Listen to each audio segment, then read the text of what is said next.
Hello అందరికీ నమస్తే. Panchamrutham astro numerics ఛానల్కి స్వాగతం.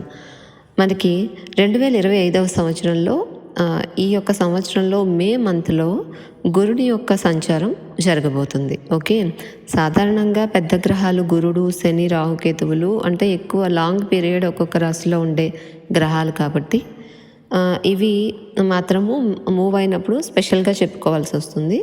అదర్వైజ్ మిగిలిన గ్రహాలు 20 days, 1 month, 40 days ఇలా రకరకాలుగా చేంజ్ అవుతూ ఉంటాయి కాబట్టి అవి మనం ఆ మంత్లో తెలుసుకోవచ్చు. బట్ ఇవి సంవత్సరానికి ఒకసారి కానీ 1 year 8 months, okay, and 2.5 years అయితే అలా కొంచెం పెద్ద గ్రహాలు, పెద్ద అంటే ఎక్కువ రోజులు ఒక రాశిలో ఉండే గ్రహాలు కాబట్టి మనం స్పెషల్గా చెప్పుకుంటున్నాము రిజల్ట్స్ అనేది. అండ్ ఆల్సో ఇప్పుడు ఓకే, ఈ యొక్క 4 గ్రహాలు కూడా గురుడు, శని, రాహుకేతువు ఈ 4 గ్రహాలు కూడా ఈ 2025 సంవత్సరంలో మూవ్ అవుతున్నాయండి. సో అది ఒక స్పెషల్ అనమాట 2025కి. ఎందుకంటే 4 మూవ్ అయినప్పుడు చాలా రకాల మార్పులు అనేవి వస్తూ ఉంటాయి ఎక్కువగా అందరి లైఫ్లో అండ్ ఓవరాల్గా కూడా దేశానికి అలా కూడా ఉంటుందన్నమాట మార్పులు అనేవి. సో ఈ యొక్క గురు గ్రహ గోచారము, గురువు యొక్క సంచారం ఎప్పుడైతే మనకి మిథున రాశిలోకి వెళ్తుందో, వృషభ రాశిలో ఉన్నారు ఈ యొక్క మే 14th వరకు, ఈ 1 year పీరియడ్ మే 14th వరకు వృషభ రాశిలో ఉన్నారు. అంటే అది ఒక్కొక్క రాశి వారికి ఒక్కొక్క రకంగా ఫలితాలు అనేవి ఇస్తూ ఉంటుంది. ఓకే, సో అలాగే ఈ యొక్క మిథున రాశిలోకి వెళ్ళిన తర్వాత ఏ రాశికి ఎన్నవ స్థానం అయింది, ఆ యొక్క రాశి ఆ యొక్క గురువు ఉన్నటువంటి రాశి వీళ్ళ రాశికి అంటే మన రాశికి ఎన్నవ రాశి అయింది, అక్కడ ఎలా ఉండబోతుంది అన్ని రకాలుగా చూసి మనము రాశిని బట్టి చెప్పుకుందాం. ఓకేనా, సో ఇది అన్ని రాశులకి వీడియో అనేది వస్తుంది. సో మీరు మీ యొక్క రాశిని చూసుకొని దాని ప్రకారము పరిశీలించుకోండి. అండ్ ఇంకొకటి చెప్పాలి అందరికీ, ఇది ఓన్లీ రాశిని బట్టి చెప్తున్నాం. ఇది గోచార ఫలితాలు అంటారు. గోచారం అంటే గ్రహచారము. సో రాశిని బట్టి చూసుకునేది ఒక 40-50% ఉంటుంది రిజల్ట్ అనేటటువంటిది. ఓకే, అండ్ మిగిలినది మనకి బర్త్ చార్ట్ అని ఉంటుంది. అంటే మన బర్త్ టైం, పుట్టిన డేటు, టైము, ప్లేస్, దీన్ని బట్టి మనకి ఒక చార్ట్ అనేది వస్తుందన్నమాట. బర్త్ చార్ట్ అంటే ఆ సమయంలో గ్రహాలు ఎక్కడెక్కడ ఉన్నాయి అనేటటువంటిది. అందులో కూడా ఏమీ ఇది లేదు, బర్త్ చార్ట్ అంటే ఎక్కడి నుంచో రాదు. ఇప్పుడు గ్రహాలు ఎలా అయితే మూవ్ అవుతూ ఉన్నాయో మీరు అంటే ఎవరైనా వాళ్ళు పుట్టిన సమయంలో కూడా మూవ్ అవుతూ ఉంటాయి కదా గ్రహాలు. సో దాన్ని మనం ఒక దగ్గర వాళ్ళు పుట్టిన సమయానికి మనం స్క్రీన్ షాట్ తీసేస్తున్నాం అనుకోండి, తీసేస్తే ఏ గ్రహం ఎక్కడ ఉంది వాళ్ళు పుట్టిన సమయానికి అనేటటువంటి ఫోటో తీసేస్తున్నాం. అదే బర్త్ చార్ట్. ఓకేనా, సో దాన్ని బట్టి వాళ్ళ రాశి, వాళ్ళ లగ్నానికి ఏ గ్రహాలు ఏ ఏ ప్లేసుల్లో ఉన్నాయి అనేటటువంటిది వచ్చేస్తుంది. అది వాళ్ళ ఓవరాల్ ఎంటైర్ లైఫ్కి ఉంటుందన్నమాట.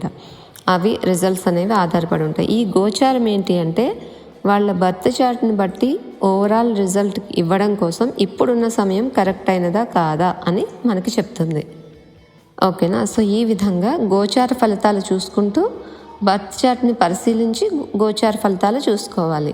అంతేకాని ఏదో రాశుల గురించి చెప్పారు మనకి టీవీలో కానీ ఎక్కడైనా యూట్యూబ్లో వచ్చేస్తూ ఉంటాయి, రాశి ఫలం ఇలా ఉంది అంటే అది 100% మనకి 100% మనం తీసేసుకోవాల్సిన అవసరం లేదు. ఎందుకంటే బర్త్ చార్ట్ అనేది ఒకటి ఉంటుంది. అందుకని మీ బర్త్ చార్ట్ని మీరు తెలుసుకోండి. మీకు తెలుసుకోవడం తెలీదు, వాటి రిజల్ట్ మాకు తెలియదు, ఎలా తెలుసుకోవాలి అంటే ఆస్ట్రాలజర్స్ ఉంటారు మీ దగ్గరలో. కానీ ఏదైనా మీ సోర్స్ ఏ విధంగా అయినా వర్చువల్ ఆర్ ఫిజికల్గా అయినా మీకు మీరు కలిసి తెలుసుకోండి. ఓకేనా, అది ఇంపార్టెంట్. ఈ యొక్క ఆస్ట్రాలజీ సైన్స్ని నమ్మే వాళ్ళకి చెప్తున్నాను. సో ఇది ఆ యొక్క బర్త్ చార్ట్ తెలుసుకున్న తరువాత మీరు ఈ గోచారం కూడా చూసుకోవాలి. ఇది తక్కువ కాదు, అది తక్కువ కాదు, రెండు చూసుకుంటేనే నాకు కరెక్ట్గా వస్తుంది. అండ్ మహాదశ, అంతర్దశలు ఇవి ఎలా ఉన్నాయి ఈ రకంగా చూసుకోవాలన్నమాట. అది ప్రాసెస్. ఓకేనా, సో ఇప్పుడు మనం ప్రతి రాశి వాళ్ళకి ఏ విధంగా ఉంటుంది ఈ గురుగ్రహ గోచారము అనేటటువంటిది తెలుసుకుందాము. ఈ యొక్క ధనుర్రాశి వారికి 2025వ సంవత్సరం గురుగ్రహ గోచార ఫలితాలు ఏ విధంగా ఉన్నాయో తెలుసుకుందాము.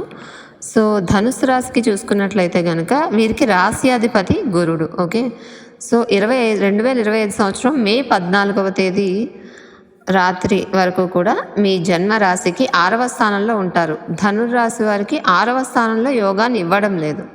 ఓకే, సో అనారోగ్య సమస్యలు, శత్రువులు ఇలాంటివన్నీ సఫర్ అవుతూ ఉంటారు 2025 మే 14వ తేదీ వరకు కూడా.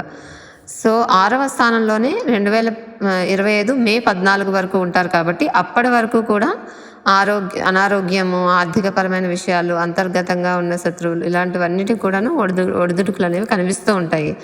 ఆ తర్వాత వీరికి మే 15 నుంచి కూడాను 6 నుంచి 7లోకి వెళ్తున్నారు. అంటే మిథున రాశి నుంచి కర్కాటక రాశిలోకి వెళ్తున్నారు. దీన్ని కళత్ర స్థానము అంటారు, సప్తమ స్థానము. సప్తమ స్థానంలోకి వెళ్ళినటువంటి గురుడు ధనుర్రాశి వారికి మంచి యోగాన్ని కలిగిస్తూ ఉన్నారు, అనుకూలతలు ఇస్తూ ఉంటారు. ఓకే, సో సప్తమ స్థానంలో సంచరించేటువంటి గురుడి ప్రభావం చేత అన్ని రంగాలలో పనిచేసే ఎలాంటి వ్యక్తులకైనా కూడా ఒక మంచి హోప్ అనేది ఇస్తూ ఉంటారు, పట్టుదల అనేది ఉంటూ ఉంటుంది. అలాగే వీరికి మంచి నిజాయితీగా ఉండేటటువంటి తత్వం కూడా కలిగిస్తూ ఉంటారు. గురుడు ఎప్పుడైనా ఒక మంచి ధర్మాధిపతి. ఓకేనా, మంచి ప్లేసెస్లో ఉంటే గురుడు వీళ్ళు చేసే పనులు మంచిగా నిజాయితీగా ఉంటాయి ఎవరికైనా, ఏ రాశి వారైనా. ఓకే, అదే గురుడు మంచి ప్లేసెస్లో లేకపోతే ఆ టైంలో వీరు కొద్దిగా ధర్మాన్ని ఫాలో అవ్వకుండా ఉండే విధంగా ఉంటూ ఉంటారు. సో ఇప్పుడు 7వ స్థానంలోకి వచ్చినప్పుడు ఒక ధర్మబద్ధమైనటువంటి పనులు చేయడం, ఏ పనిలో ఉన్నవారైనా ధర్మబద్ధంగా నడుచుకుంటారు. అలాగే ఫ్యామిలీ మీద ఎక్కువగా కేర్ తీసుకోవడము, కళత్ర స్థానంలో గురుని యొక్క సంచారము మంచి అనుకూలత కలిగిస్తుంది. ఓకే, ఇప్పటి వరకు ఎవరైతే ధనురాశిలో ఉన్నటువంటి వాళ్ళకి వివాహ సమస్యలతో వివాహం కాని వాళ్ళు ఉన్నారో, వివాహ జీవితంలో అన్యోన్యత లేక బాధపడేవారు ఉన్నారో వాళ్ళందరికీ కూడా సప్తమంలో గురుడు ప్రవేశించినప్పటి నుంచి కూడా మంచి యోగాన్ని ఇస్తున్నారు కుటుంబ విషయాల్లోని. ఓకే, అండ్ ఆర్థికంగా కూడా డెవలప్మెంట్ ఇస్తూ ఉంటారు. ఓకేనా, అండ్ వీరికి సప్తమ స్థానం అనేటటువంటిది కేవలం వివాహానికి సంబంధించిన విషయమే కాదు, వ్యాపారాలకు సంబంధించిన స్థానం కూడా. ఎవరైతే పార్ట్నర్షిప్ బిజినెస్ చేస్తూ ఉంటారో వాళ్ళకు కూడాను మంచి ఫలితాలు అనేవి వస్తూ ఉంటాయి. ఓకే, వీరికి భూములు, అమ్మకాలు, కొనుగోళ్ళు ఇలాంటివి మంచిగా జరుగుతూ ఉంటాయి, లాభాలు కూడా వస్తుంటాయి. అలాగే ప్రణాళికాబద్ధంగా ముందుకు వెళ్ళినట్టయితే కనుక గురుడు కూడాను హెల్ప్ చేస్తూ ఉంటారు కాబట్టి మంచి రిజల్ట్స్ సాధించగలుగుతారు ఇలాంటి వాటిలో కూడా వీళ్ళు. ఓకే, అండ్ వీరికి ఏంటంటే ఈ సంవత్సరం అంతా గురుడు 7వ స్థానంలో ఉంటారా అంటే ఉండట్లేదు. అక్టోబర్ 18వ తేదీన ఎప్పుడైతే అతిచార యోగం కలుగుతుందో గురుగ్రహానికి, అప్పుడు అక్టోబర్ 18న గురువు గారు ముందు రాశిలోకి వెళ్తారు. అంటే మిథున రాశి నుంచి కర్కాటకంలోకి వెళ్తున్నారు. అప్పుడు 8వ స్థానం అవుతుంది గురువుకి. గురువుగారు ఎప్పుడైతే కర్కాటకంలోకి వెళ్తున్నారో అంటే ధనుర్రాశికి 8వ స్థానం అవుతుంది. అష్టమంలోకి వెళ్ళినటువంటి గురుడు అక్టోబర్ 18 నుంచి డిసెంబర్ 5 వరకు ఈ ధనుర్రాశి వారికి చాలా కఠినమైనటువంటి కాలము. అంటే ఎక్కువగా ఆరోగ్యరీత్యా కష్టం ఇస్తారనమాట. ఓకే, సో గురుడు కర్కాటక రాశి గురుడికి మంచిదే, ఉచ్చస్థానము, ఎగ్జాల్టేషన్ హౌస్. కానీ అతిచారంతో ముందుకు రావడం వల్ల, అష్టమ స్థాన దోషం వల్ల అక్టోబర్ 18 నుంచి డిసెంబర్ 5వ తేదీ వరకు ఆకస్మికమైనటువంటి ఖర్చులు కానీ, ఆర్థిక నష్టాలు కానీ, వ్యాపార నష్టాలు కానీ, ఓకే, ఇంకేమైనా ఇలాంటి ఆరోగ్య సమస్యలు, కోర్టు సమస్యలు ఇలాంటివి ఏమైనా ఒక 48 డేస్ ఉండే ఛాన్సెస్ ఉంటాయి. ఈ టైంలో చాలా ఎక్కువ కష్టకాలంగా ఉండే ఛాన్సెస్ ఉంటాయి. ఎందుకంటే గురుని యొక్క వక్రగమనము అంటే వీరికి మళ్ళీ వెనక్కి వెళ్ళిపోతారు. డిసెంబర్ 5న, నవంబర్ నుంచి డిసెంబర్ మధ్యలో మళ్ళీ వెనక్కి వెళ్ళిపోవడం జరిగిపోతుంది. కానీ ఏంటంటే ఈ డేస్లో 48 డేస్ కూడా అక్టోబర్ 18 నుంచి డిసెంబర్ 5వ తేదీ వరకు ఈ మధ్యలో ఉన్న డేస్ తప్ప మిగిలిన అన్ని రోజులు కూడా గురువు గారు ధనురాశి వారికి మంచి యోగాన్ని ఇస్తూ ఉన్నారు.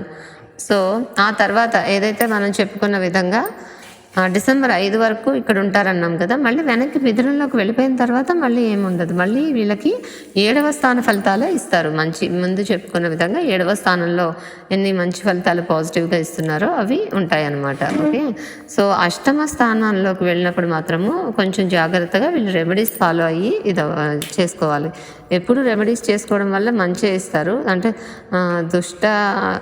ఏదైనా దుష్ట ప్రభావాలు ఇచ్చే గ్రహాలు కానీ, ఓకే, దుష్ట ప్లేసెస్లోకి వెళ్ళినప్పుడు కానీ ఈ యొక్క దోషానికి రెమెడీస్ చేసుకోవాలన్నమాట. ఈ విధంగా వీరు ఈ యొక్క ధనురాశి వారికి గురుగ్రహ గోచారం ఈ విధంగా ఉంటుంది. రెమెడీస్ అనేవి కూడా ఈ యొక్క వీడియోలో చెప్పడం జరిగింది. అవి చూసి తెలుసుకొని అవి పాటించడానికి ప్రయత్నం చేయండి. ఈ యొక్క నెగిటివ్ ఎఫెక్ట్స్ నుంచి మీరు బయటపడవచ్చు. అంటే నెగిటివ్ ఎఫెక్ట్స్ని తగ్గించుకోవచ్చు అనమాట ఈ యొక్క రెమెడీస్ ఫాలో అవ్వడం ద్వారా. ఓకేనా, సో శుభం. ఈ గురుగ్రహ దోష నివారణ కోసం చేసుకోవాల్సినటువంటి పరిహారాలు, ఈ యొక్క గురుగ్రహానికి గురువారం రోజు, అంటే ప్రతి గురువారం రోజు కూడా మీరు దక్షిణామూర్తి ఆలయానికి వెళ్ళి, అంటే శివుని ఆలయానికి వెళ్ళి ఆవు పాలతో అభిషేకం చేయించుకోవాలి. ఇది ఒకటి. ఓకే, ఇలాగా అనేక రకాలు ఉంటాయి. సో ఇందులో మీకు ఏది అవకాశం ఉంటే అది చేసుకోండి. దానివల్ల గురుగ్రహ దోషం పోయి గురువు అనుకూలిస్తారు. ఒకటి, ఇప్పుడు నేను చెప్పినది గురువారం శివాలయంలో అభిషేకం చేయించుకోవడం, ఆర్ దత్తాత్రేయ స్వామి గుడి దగ్గర కూడా ఆవు పాలతో అభిషేకం చేయించుకోవాలి. అలాగే నవగ్రహాలలో ఉన్నటువంటి నవగ్రహాలయంలో గురు విగ్రహాన్ని దగ్గరికి వెళ్ళి, అంటే అక్కడ నవగ్రహాలకి 16 ప్రదక్షిణలు చేసుకోవాలి. సాధారణంగా కాశీ క్షేత్రంలో బృహస్పతికి ప్రత్యేకమైనటువంటి ఆలయం కూడా ఉంది. ఓకే, ఎవరైనా కాశీకి వెళ్ళినప్పుడు అక్కడ ఉంటుంది గురువు యొక్క ఆలయము. అక్కడ బృహస్పతి క్షేత్ర దర్శనం చేసుకొని అక్కడ కూడా అర్చన చేయించుకోవచ్చు. అంటే జాతకంలో ఎక్కువగా గురుదోషం ఉన్న వాళ్ళకి ఇలా చేయించుకోవచ్చు. లేకపోయినా కూడా వెళ్ళొచ్చు, పర్వాలేదు, మంచిదే. అలాగే శ్రీశైల క్షేత్రం గురుగ్రహానికి ప్రత్యేకమైనటువంటి విశేషం. శ్రీశైలంలో ఉన్నటువంటి మల్లికార్జున స్వామిని దర్శనం చేసుకొని అభిషేకాలు అర్చనలు చేయించుకోవడం చాలా మంచిది. అలాగే పిఠాపురంలో ఉన్నటువంటి దత్తాత్రేయ స్వామి వారిని దర్శనం చేసుకుని అక్కడ కూడా అభిషేకం చేయించుకోవడం మంచిది. అలాగే నవగ్రహాలయంలో గురుగ్రహం దగ్గర 16 ఒత్తులతో ఆవు నేతితో దీపారాధన చేసుకుంటే కూడా గురుగ్రహ దోషము పోతుంది. గురు పౌర్ణమి ఎప్పుడైతే వస్తుందో అప్పుడు అన్నదానం చేసుకోవడం కూడా మంచిది. అదేవిధంగా గురుని సేవించడం, అంటే గురువుల్ని సేవించడము, మీ సద్గురువులు ఎవరైతే ఉంటారో వాళ్ళని సేవించడం కూడా గురుగ్రహ దోష నివారణ జరుగుతుంది. సో గురు నవగ్రహ మంత్రం ఉంటుంది. ఓకేనా, సో నవగ్రహ మంత్రాన్ని కొన్నిసార్లు 16 సార్లు ప్రతిరోజు చాంటింగ్ చేసుకోవడము, అలాగే ఒకవేళ ప్రతిరోజు కుదరకపోతే ప్రతి గురువారము చేసుకోవడం కూడా మంచిది. ప్రతి గురువారం నవగ్రహ కోవెల్లో నవగ్రహాల దగ్గర 16 ప్రదక్షిణలు చేసుకోవడం కూడా ఒక రెమెడీ అనమాట. సో ఈ విధంగా చేసుకోవచ్చు. ఒకసారి గురు నవగ్రహ మంత్రం చూద్దాము. అంటే ఒకటి ఓం భృం బృహస్పతయే నమః, ఇంకొకటి ఓం ఐం క్లీం బృహస్పతయే నమః, ఇంకొకటి ఓం హరాం హ్రీం హ్రం బృహస్పతయే నమః, ఇదొక మంత్రం. అలాగే ఓం ఐం ఓం సురగురో అభీష్టం యచ్చ స్వాహ అనేది. ఓకేనా, ఇలా మనకి చాలా రకాల మంత్రాలు ఉంటాయి బృహస్పతికి సంబంధించినవి. ఈ మంత్రాలు ప్రతిరోజు స్మరణ చేసుకుంటూ ఉంటే కూడా, అంటే ఏదైనా ఒకటి తీసుకొని మీరు దాన్ని ఒక చాంటింగ్ లాగా చేసుకోవచ్చు. ఓకే, సో ఈ విధంగా చేసుకుంటే గురుగ్రహ దోషం అనేటటువంటిది తగ్గుతుంది. అలాగే గురువారం పూట శివాలయంలో ఉదయం కానీ సాయంత్రం కానీ ఒక ప్రసాదాన్ని ఏదైనా, అంటే పులిహారని ఎక్కువగా చేసి ప్రసాదంగా పంచిపెడితే కూడా చాలా మంచిది. అలాగే బ్రాహ్మణులకి ఎవరికైనా కేజింపావు శనగలు దానం చేస్తే కూడా గురుగ్రహ దోషం పోతుంది. ఓకేనా, ఎవరికైనా బ్రాహ్మణులకి పసుపు రంగు వస్త్రాలు దానం చేయడం వల్ల కూడా ఈ యొక్క దోషం తగ్గుతుంది. దానితోపాటు పసుపు రంగు అరటిపళ్ళు కూడా దక్షిణ తాంబూలాలతో పాటు బ్రాహ్మణులకి వరుసగా 7 వారాలు దానం చేసినా కూడా చాలా మంచిది, దోషం తగ్గుతుంది. సో ఈ విధంగా గురువు యొక్క బృహస్పతికి అంటే గురుగ్రహానికి దోష నివారణ ఏవైనా మీరు కొన్ని చేయగలిగినవి చేసుకోవచ్చు. దీని ద్వారా గురుగ్రహ దోషం కొంతవరకు తగ్గుతుంది. శుభం.